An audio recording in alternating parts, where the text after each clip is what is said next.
তো good morning guys. কেমন ঘুম দৌড়ে পড়লাম খেতে দেখে তো কারণ খেতের মধ্যে ফেলে শস্য কি পাখি খাই কি খায় না তাই দেখতে পারেছি। দেখুন নাকের মধ্যে আমার কাছে পুরো হেড আমার ইগনোর। দেখুন সাদা জামা পড়ছে সেটা নিয়ে দেখতে একটু ধীরে হলো না করছে। তো হ্যাঁ বললাম আমরা ভিডিও শুট করে নিয়ে। তো এই ছেলেটার আমি কল করছি 2 ঘন্টা আগে।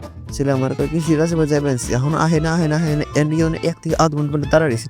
না ছেলেটা লয়াল আছে ভাই, মানে ভালোই আছে সব দিক থেকে, কিন্তু টাইম সম্বন্ধে কিছু জ্ঞান নাই পাঞ্চদের। তো আইসি আমরা এখন শ্যুট করবার। তো এটা হলো একটা বিয়ারের বোতল যেটা রাস্তায় করে পেয়েছি। তো এই ছাড়াটা উঠাই নিয়ে গেছে কী যে করবে তেমন আমি বুঝি না। তো আইসি আমরা একই জায়গায় শ্যুট করতে, মানে আর কোনো জায়গা নাই, ভাবছি কালকে নতুন জায়গায় যাবো। তো যাই যদি নতুন জায়গায় তাও তোমাদের দেখাবো, তোমরাও পাশে দেখা খালি।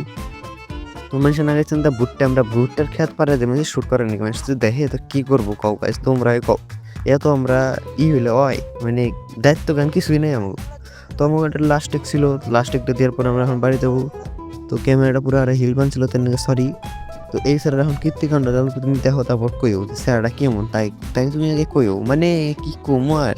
সাইকেল দিছে সবুজ সাথী মমতা ভালো করে চালাবে কেটিএম ডাউক মনে দিবে সাইকেলটা এমন করে চালাই সাইকেল হাত মাথাটা যদি পরে মালটা ইহে প্লাসের রাস্তার মধ্যে কি হবো তুমি তাই কত গাইস।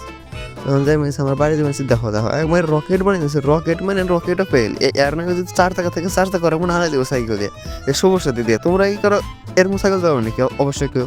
আমার ব্লগ হয়েছে শেষ গাইস। তো আর কি কমু, যদি ভিডিও ভালো লাগে থাকে লাইক শেয়ার সাবস্ক্রাইব কিছু করে দিও।